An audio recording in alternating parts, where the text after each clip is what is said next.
What is up, everybody? This is the Petty Eddie podcast. I am Eddie McDonald.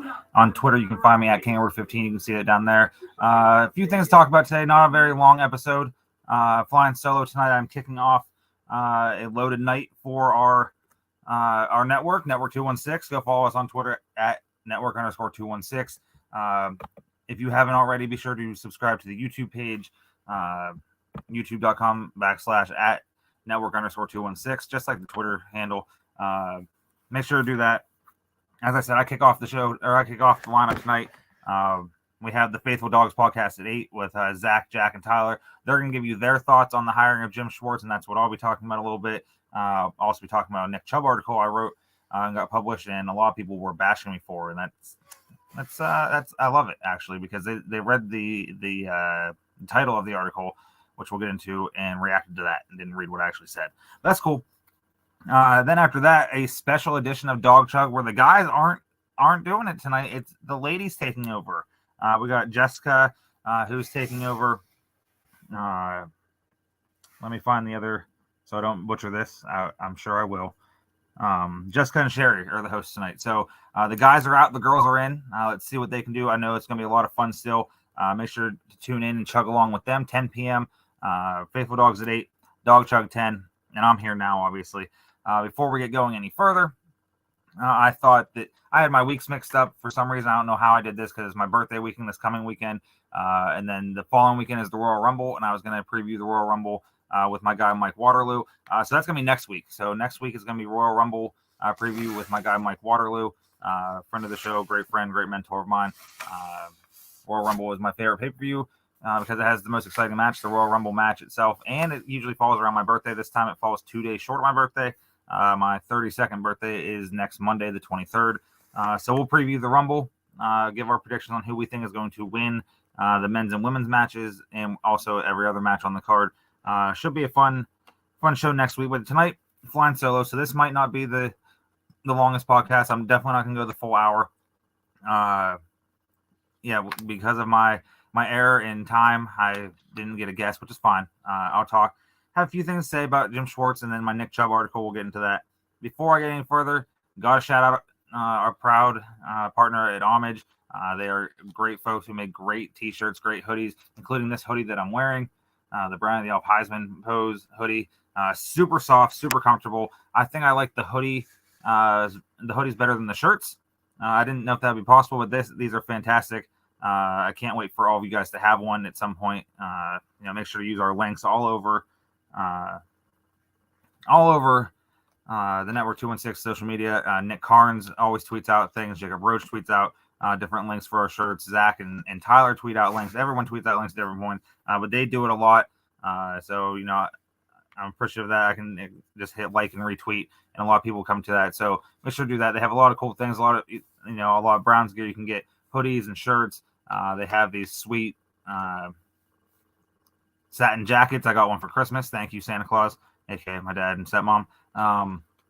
They also have the starter pullover jackets. They have everything from the 4 major sports to anything in pop culture, WWE, The Office, different TV shows, different movies. They have an MLK collection. So go check that out. Homage.com. Find them at Twitter at Homage, all caps for the Homage. And they deserve all caps. They're fantastic. Great partner with us, and I hope that we can continue to grow as a partner with them. I think we've done pretty successful so far. And speaking of Homage, I said last week on the show, and we promoted it throughout the week on our shows and on Twitter.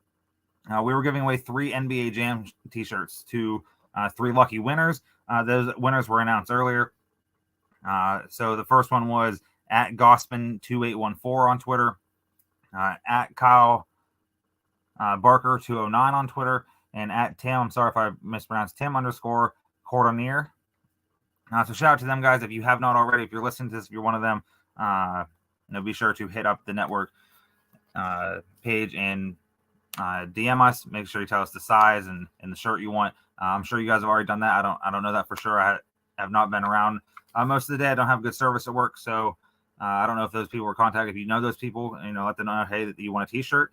I'm sure they have already, but if not, let them know. But again, homage.com. Check them out. fantastic shirts, the softest shirts ever, the softest hoodie I've ever owned, and they're really true to fit. So if you wear a large, get a large. If you get an extra large, get an extra large. Whatever your size is. I believe they go up to 3X, so make sure you do that. I have some WWE shirts. I have some Brown shirts. I have a Friday Night Lights shirt, and I think that might be it. I don't remember. Yeah, but definitely check them out. Can't beat them. Best in the business. Yeah, so to do that.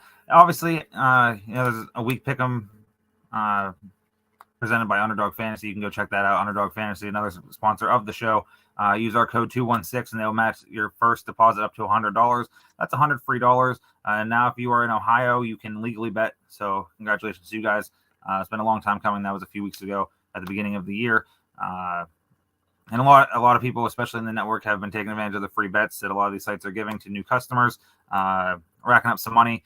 I know Zach isn't real happy with Justin Jefferson, which that's ironic because I'm not happy with Justin Jefferson because Zach had him in fantasy and was the reason he beat me, this year in fantasy, which that won't happen ever again. So just so we're on the same page with that. But that's neither here nor there. The Browns finally, did what a lot of fans wanted. They got rid of Joe Woods. We talked about it last week, Randy Gurzy and I. He was fired, and last Monday they were talking about who they were going to interview for the defensive coordinator position, and that was Brian Flores, a big fan favorite. Sean Desai. I can't think of the guy's name from Philly. Of course I can't. I always forget someone's name. My bad, dude. And Jim Schwartz. Jim Schwartz was the one who was hired. He was introduced today at the press conference. I know that on the Faithful Dogs podcast coming up at 8, they're going to dissect it even more and get into further why this is a good hire. I love this hire. I wouldn't have been mad with any of the candidates. I wasn't going to be outraged because they didn't get my guy and they didn't do this and that and all that. Everyone wanted Flores, and a lot of people were like, oh, if they sign Desai, then he's just another analytics guy and this and that. But if they sign Flores, there's a chance that Stefanski, starts off bad next year. The Browns start off bad next year. The Stefanski could be out. Flores could be, and that was never going to be a thing. That was just a stupid thing that people said on Twitter. I can't even believe that we have to discuss it, but here we are discussing it anyway. That was just never going to be a thing. That just doesn't make any sense. It really doesn't make sense. Yeah, I don't get that whatsoever. But with Jim Schwartz, he brings a lot of experience. And he is someone who has Cleveland ties, believe it or not. He was a personnel consultant with the Browns from 93 to 95, learning under Bill Belichick and Nick Saban and everyone who was coaching here. He mentioned that in the press conference today. That was his first venture into the NFL as a personnel scout. He was a graduate assistant linebackers coach at Maryland in 89, Minnesota, graduate assistant in 90, North Carolina Central, 91. He was a secondary coach. Colgate in 92 was the linebackers coach. Just reading down through his Wikipedia here. Personnel scout for the Browns from 93 to 95. Ravens outside linebackers coach from 96 to 98. The Titans defensive assistant in 99. He was linebackers coach in 2000. He was a defensive coordinator from 2001 to 2008. The Detroit Lions head coach from 2009 to 2013. Not the best years for the Lions, but he's much better as a defensive coordinator than he is a head coach. He then went in 2014 to the Buffalo Bills to be their defensive coordinator, and then spent the next 4 years from 2016 to 2020. I guess that's 5. Defensive coordinator, and even won the Super Bowl, helped lead the Eagles to a Super Bowl in when Nick Foles beat Tom Brady. That was back in 2018. So, and he was saying today, I'm paraphrasing in the press conference, that he helped bring a Super Bowl parade to Philly, and if there's another city that he would love to do that for, it is the city of Cleveland. So that'd be great. If there was a parade for the Cleveland Super Bowl, I don't know if anyone would ever recover. That'd be the biggest party I feel ever. I know when the Cavs won, it was huge. I feel if the Browns won, it'd be even bigger than that. After leaving the Eagles, he was a defensive assistant, senior defensive assistant, back with Tennessee from 2001 and 2002, and then now he is the Cleveland Browns defensive coordinator. And I can't wait for this. He's a guy that has experience. He's a guy that holds his players accountable, and that's one thing that they were talking about, holding players accountable and making sure that that starts from the best players on down. And he said he's going to have a long talk with Myles Garrett in the coming days or coming weeks. I'm not sure exactly when. But that might be good for Myles. That might be something that shows him a little more leadership, a little more accountability for his own things. You know, Randy Gurzy and I talked about it last week on the show. Sometimes he isn't the best of leaders. He's just something, and not everyone is a leader in the sense of, hey, I'm going to speak up and everyone's going to listen to me. Everyone listens when Myles talks. Sometimes he just throws his teammates under the bus, throws his coaches under the bus. I don't think that Schwartz will allow that. I really just don't hope. I really don't think that's going to happen. I'm really excited for this. They're obviously going to need some defensive tackles this offseason, and that was going to be a priority no matter who they sign. He utilizes the defensive tackles a lot. And Ndamukong Suh, Albert Haynesworth. I'm missing someone again, but those are just guys that had career years under him when he was the defensive coordinator for those respective players in their teams. So yeah, this brings a lot of experience, and that's step one to fixing what was I don't even want to call it disastrous 2020 season, a kick the can down the road season is what I'll call it, because we all knew that the Deshaun Watson trade meant that, and they knew that with the suspension coming, the trade was made for 2023 and beyond. The 2022 season sadly meant nothing. It was going to mean nothing, but the Browns gave us hope. They gave us some playoff hope until they didn't, until Christmas Eve when Saints came marching into town and took out the Browns from playoff contention. But the defense, I think, is going to be much better under Schwartz. He has top-ranked defenses a lot, top 5 ranked defenses a lot in his tenure as defensive coordinator. And if the Browns can get into a top 5 next year, then the division has a chance to be ours. And before that, just playoffs in general. We've seen some crazy things happen in Wild Card Weekend. The Jaguars come back from a 27 nothing deficit. At one point, it was 27-7 at the half. And, how that happened, I don't know. My boy Bam, he is a Jaguars fan, so of course I had to hear about it after I told him that, they stunk in the first half. We're a second half team is what he told me, and sure enough, they were. They have the Kansas City Chiefs this weekend. The Chiefs obviously had the first round bye, so they did not play last weekend. And then this past Monday, we saw 2 streaks come to an end. Tom Brady was 7-0 against the Cowboys in his career, 8-0, one of the two. And the Cowboys hadn't won a road game since 1993 in the playoffs. Haven't had much success in the playoffs, really. But they got the monkey off their back, and they defeated the GOAT, Tom Brady. And Dak looked amazing. And if you were a hater of Dak coming in,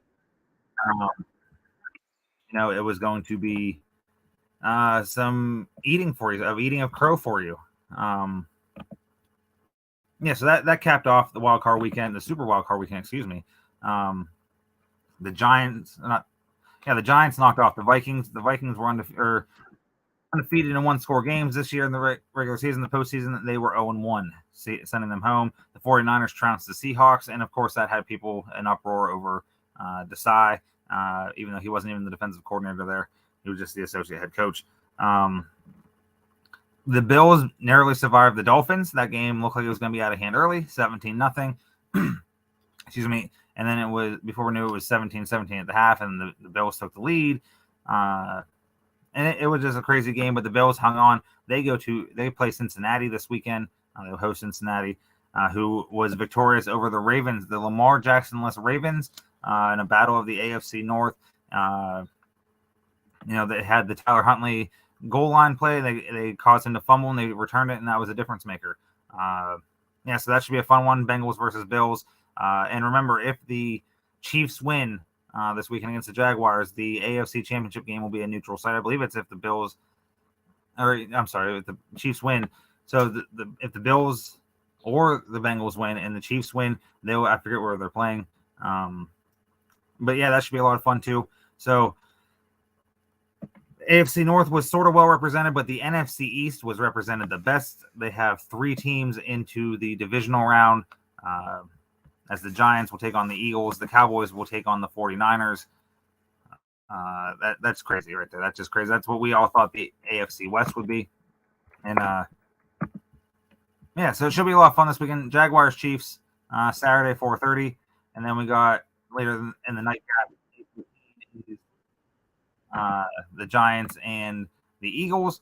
On Sunday at 3 p.m. we have the Bengals and Bills, and then 6:30 Sunday night we have the Cowboys and 49ers, a rivalry of old. So I'm excited for these games this weekend. Should be a lot of fun.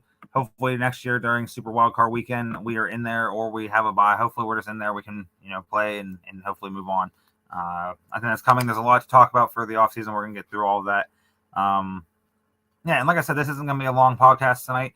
I messed up the weeks, and so that's my bad. So it's not going to be very long. But I do want to touch on this. I wrote today for Dog Pound Daily, and it's something I've been thinking about for a little bit. And then I saw an article that Jack Duffin of 24/7 Sports had wrote about this thing, and it was questioning whether he's going through and doing a series if the Browns traded like all these different players. Nick Chubb was one. What kind of haul would you get for him? And in the article is, should the Browns consider trading Nick Chubb in the offseason? Social media, Twitter, in our Facebook page, Dog Pound Daily. Make sure to check us out on both those, and check out the website every day. A lot of tremendous writers. Randy Gersey last week, the site expert, on with me. But a lot of people saw that headline and were like, "Oh hell no! Oh, how could you say this? Are you on drugs? Are you this? Are you that? Are you dumb?" I'm not. And someone actually requested if they could trade me, and I told them I have a no trade clause, so I'm not going anywhere. But they reacted to the I hope not is what Real Browns Fan 32 says. So the whole point of the article was basically going off of Jack Duffin's piece of what the Browns could get for Nick Chubb, and I question whether or not the Browns should do that. And for those of you who did not read it, spoiler alert, if you actually have to read down in the article, I said I would not do it personally. I love Nick Chubb. I hope he retires as a Brown. I hope he is, the best Browns running back we've ever had, and that's, he'd be an elite company with Jim Brown. I would not do it. Now, if we got like a sweet deal where we couldn't turn it down for somehow we got 2 firsts instead of a first and a second or anything, I think you have to do it. But I would not do it personally. But a lot of people read the title and were like, no, this and that, and that's cool. You got a lot of people talking. Hopefully a lot of people click that, because that'd be cool for me. I would enjoy that. But no, I don't think they should trade him. But if there is a package that they can't refuse of draft picks, I don't think Andrew Berry would be hesitant to do that. Nick Chubb will be 27 coming into this coming season. 2 more years left on his deal. I don't think he's going anywhere. I really don't. So don't spam my Twitter at KingWord15. Cheap plug. Don't spam that. I mean, you can actually. You can spam it all you want. But if you read what I wrote, it clearly states that I do not think they should do that. The haul would have to be real good. It'd have to be equivalent to or better than what the Panthers got for Christian McCaffrey when they traded him to the 49ers this year. So yeah, that's really what I want to talk about this week, since I got my schedules mixed up. I'm real excited for Jim Schwartz. I'm real excited to see what he can do with this team. I'm real excited to see what Andrew Berry will do for him this offseason, what pieces he gets. I know Daron Payne is a big name that a lot of Browns fans want. I would love him here. I just think he's going to be cost too much. I don't really think he's leaving Washington. I think if they don't sign him to a deal, they're going to tag him. If they didn't, they'd be dumb. Is Kareem gone for sure? I don't see a scenario in which he comes back. He really didn't do anything to increase his value this offseason. If he came back, it would have to be on a deal that would be less money for him, and that he wants money. He stated he wants to be here, but money talks. And at the end of the day, that's what it's all about, the business. I really don't see a scenario in which Kareem Hunt comes back. I wish him well. I love him as a player. I love watching him here. I love what him and Chubb did a couple years ago when they were both playing most of the season together. This year, he would just look like he was stuck in neutral a lot. It's just one of those things, and that's a business. And the good thing, the Browns have a plethora of running backs in the running back room. Jerome Ford should fill in nicely for him. That's the one thing about the whole premise of the article of the Nick Chubb trade, if they should trade him or not, is the fact that running backs are. I'm not saying that it's easy to replace a Nick Chubb caliber player, but running backs are essentially an easier position to fill.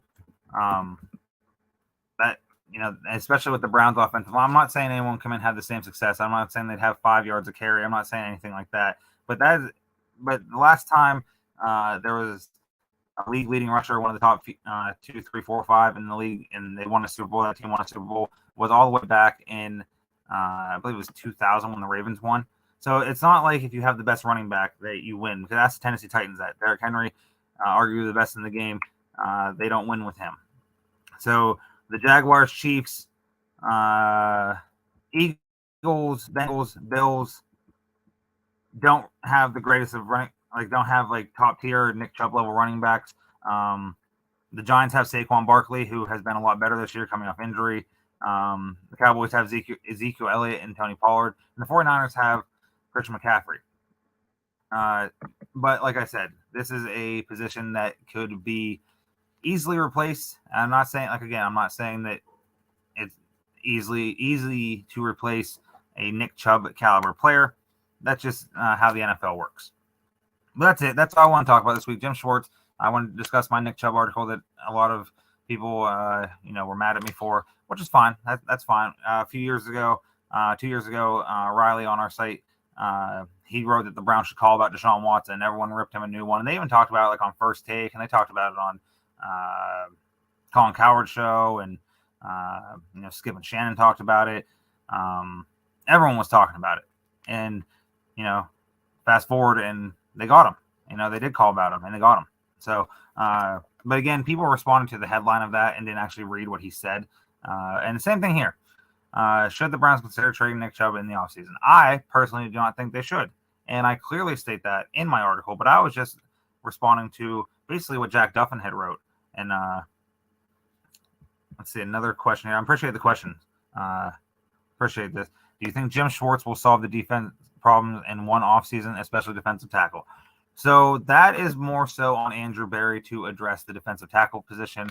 I do believe that Jim Schwartz will have a say in it, but I do believe this defense will be a lot better. He is going to be someone who's not going to let the players, do what they want. Not that necessarily the Browns players do what they want, but they spoke a lot loudly about the coaches, about their teammates. John Johnson comes to mind. Maybe John Johnson in a Jim Schwartz scheme will be better. Maybe he won't go anywhere. I don't see that happening. I think he's gone to save some cap space. I do think Jim Schwartz leadership will have this unit playing a lot better, and they're going to need it because they play in the AFC North and it's smash mouth football. They have the Bengals and the Ravens. The Steelers got a little bit better, but they have Matt Canada still. They announced that he's staying, so that's a good thing. Speaking of the Steelers, there's Alex Azora. He is one of my favorite Steelers writers out there of Steelers Evo. Alex Wright played well this year. He asked how Alex Wright played. He played well in spurts. I still think he is a year or two away from being like an impact player, but he could have some rotational moments next year. He played well enough. I didn't think he did anything. There's a few games where I was like, wow, here he comes as a rookie. He's doing great. But I thought he did it, relatively well for the most part. Obviously he's a rookie, so he's not going to come in and be all pros. And I wish Browns fans would understand that just because we draft someone, just because we got Donovan Peoples-Jones in the 6th round, he's turned out to be a pretty good NFL wide receiver in his first 3 years, improved each year he's been in the league. Does not mean that every pick that we have that's not a first rounder or a second rounder is just going to be great because Andrew Berry drafts them. But I'm real high on Alex Wright. I really think that he played well, and I think he's going to earn more snaps next year. I don't know if he's going to be an every down player, but he's going to be impactful for this team in a few years. I think he's still a year away. We'll see.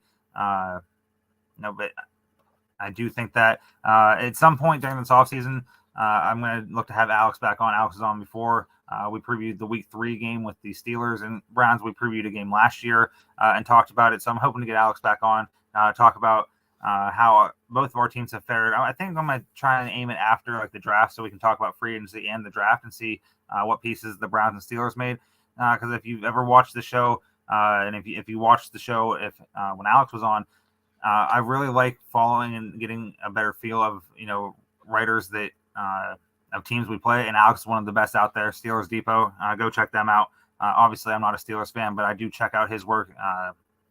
College, I don't even know how to say it. Classmate of mine. I think I'm a year older than him. But still, we went to Clarion University together.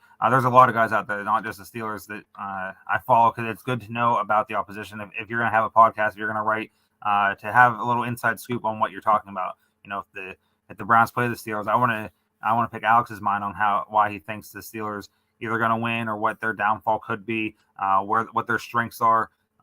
Obviously, we had a small sample size when we did that. It was week 3, so we had 2 games, and this was a Thursday night game. So we really didn't know anything. We didn't even know really anything after that game had transpired. It looked like the Browns were going to take care of business for the first half of the season until Deshaun Watson got there. That did not happen.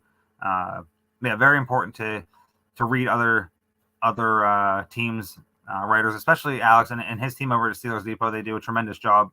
They do excellent coverage of the Steelers. Everything Steelers, boom, it's there. So if you're a Steeler fan or you just want more insight on the team, seeing what they're doing this offseason, like I said, Matt Canada is coming back, which I've seen a lot of Steeler fans are not happy with. I don't think he's that great. I think I don't want to say stunted Kenny Pickett's growth because I don't think he did that. I think Kenny Pickett had a fine rookie season, but I don't think stunted is the right word. I just think I maybe held him back a little bit, but we'll see. Hopefully that continues, and hopefully the Browns can sweep the Steelers for the first time since 1988 next year. We had a chance to this year, and that obviously did not go as planned. Yes, there it is. Speaking of them, they're keeping Canada.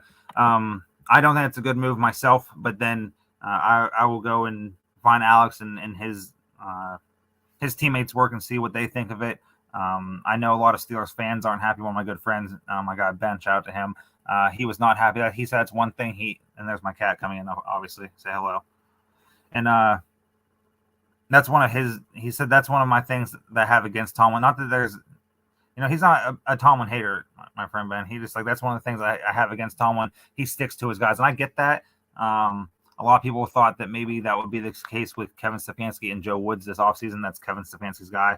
And there's the cat, of course, wagging the tail in the camera, just waving.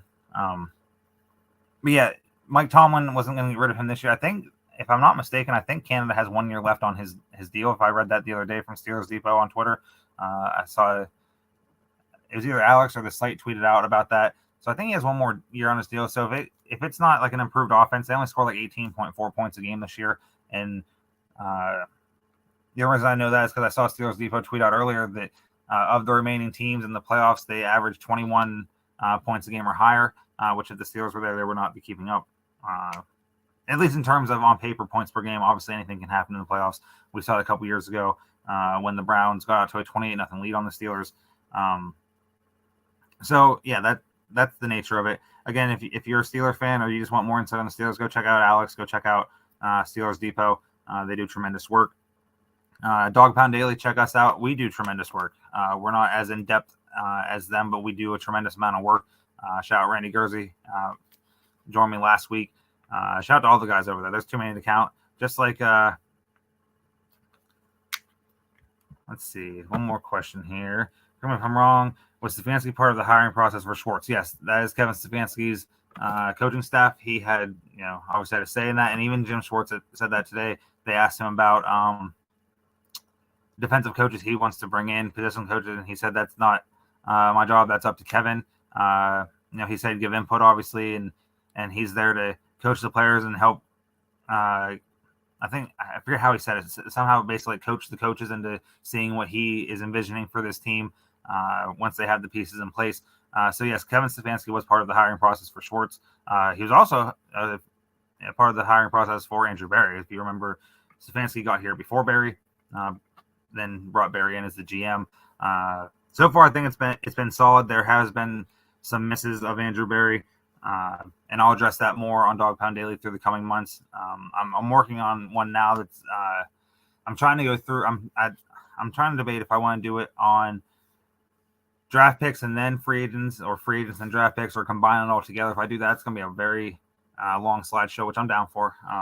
But I think I might split it up now that I think about that and hear the idea out loud. I might, go through hits and misses of the draft, hits and misses of free agency, because I know we all love to call him a genius, and he steals players and gets players to come that wouldn't come here any other time.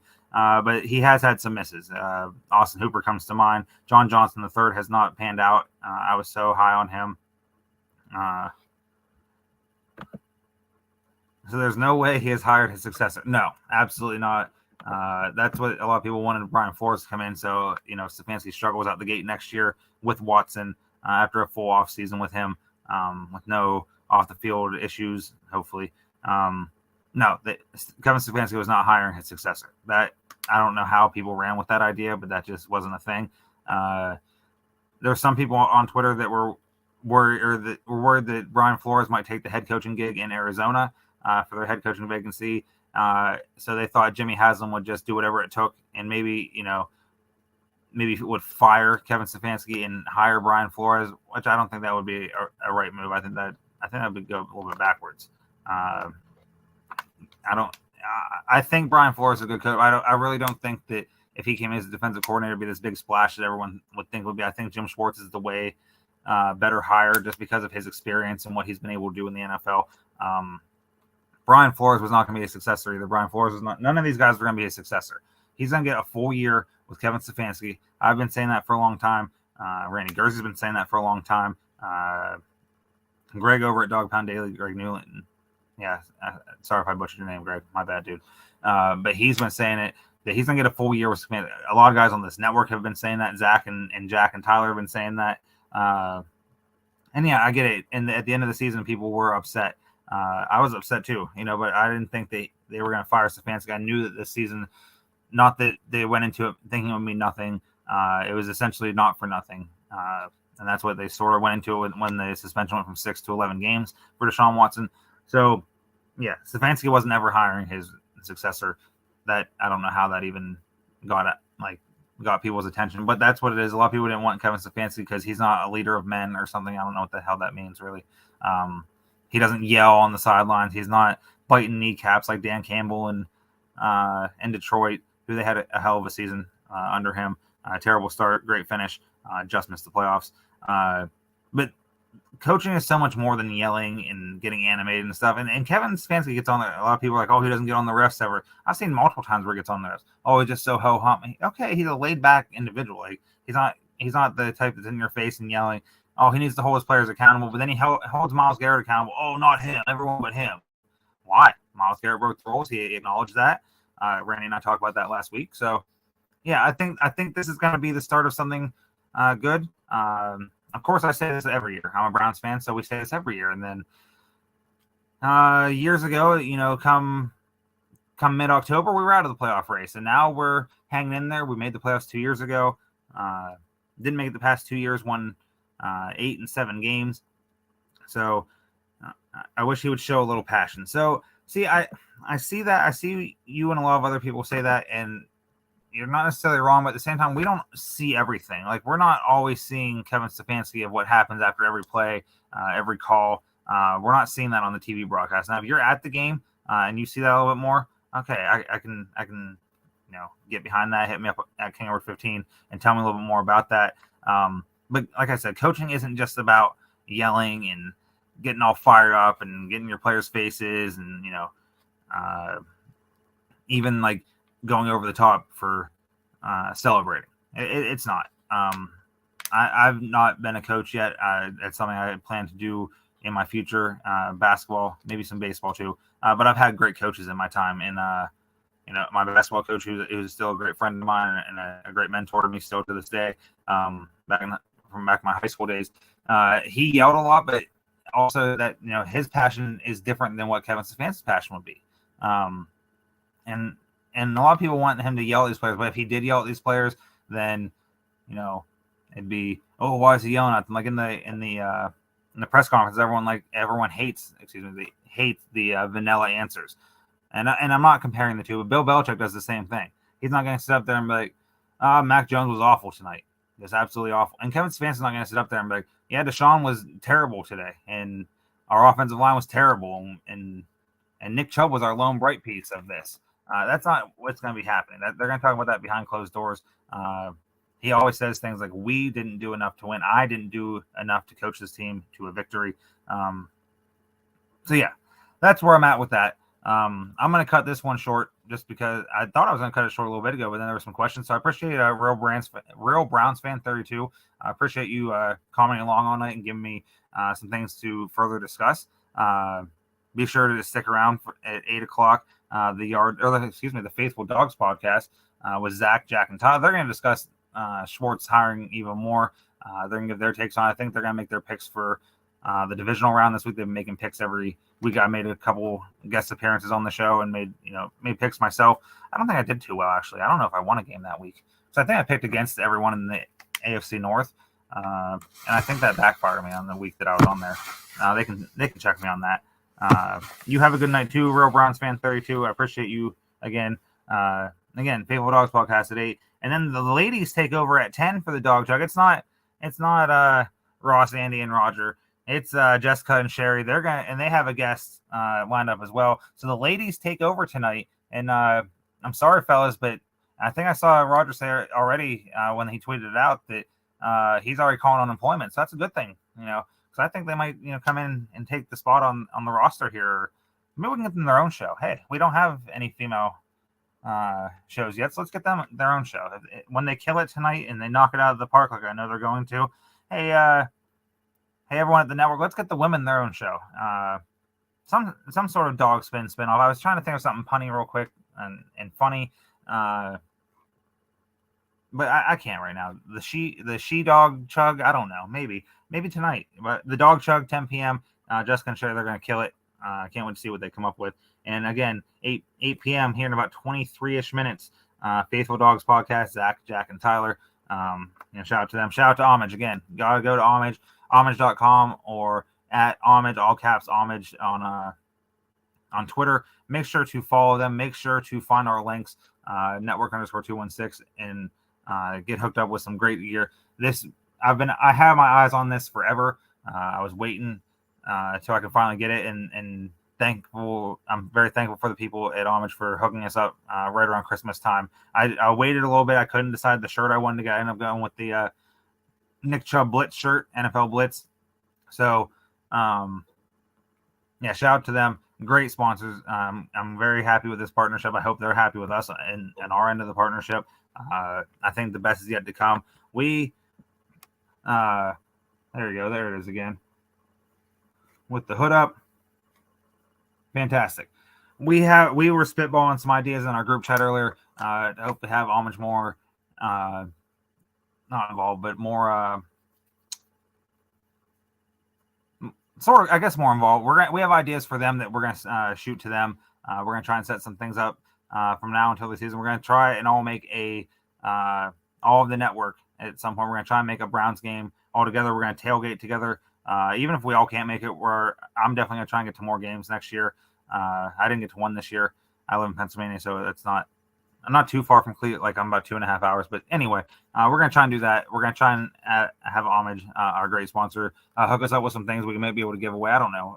I'm speaking this into existence now. I want us to be able to have that partnership where, hey, we're gonna go tailgate at this, or we're gonna this past year, the first game, it was a watch party at the brewery in why can't I think of the brewery?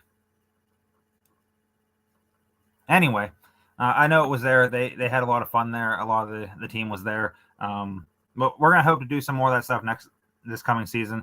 But that's a long ways away. We're still January 18th. I turned 32 in 5 days, so we're just looking at the now. I mean, I like to look in the future. I'm just putting that out there now, speaking into existence.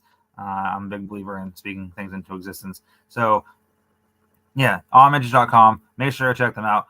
MLB, NFL, NHL, NBA. A lot of cool mashup shirts. They have the NBA Jam shirts. They do that for the NFL too. They have for MLB. I think I don't know how they have to do it for the NHL. I can't remember. The Office, WWE, Christmas theme things like Christmas Story and Home Alone and Elf and Christmas Vacation. They have different band shirts. They have different television shows from the 90s shirts, like Legends of the Hidden Temple. If you're my age group, you'll know exactly what that is, and you'll be happy with those. All sorts of cool things. Martin Luther King collection. Make sure to check that out. Check out the network. Network _216. Again, one last time, Faithful Dogs podcast comes on at 8 p.m. with Zach, Jack, and Tyler. And the ladies take over at 10 on Dog Chug. It's Jessica and it's Sherry. I'm sorry, Ross, Andy, and Roger. If they don't want their own show, then they might just take yours. I'm sorry. Hopefully that happens. But if not, kill it, ladies. Kill it, guys. After me. Network _216 at KingWord15. Next week, Mike Waterloo joins me. We're going to discuss the Royal Rumble. We're going to give our predictions. We're going to talk about the Royal Wrestling. Some things happen. I didn't want to talk about wrestling tonight. Some sad things have happened recently, so we'll discuss that next week. If you, again, Real Browns fan 32, appreciate you hopping on and giving me some things to talk about. And as always, go Browns.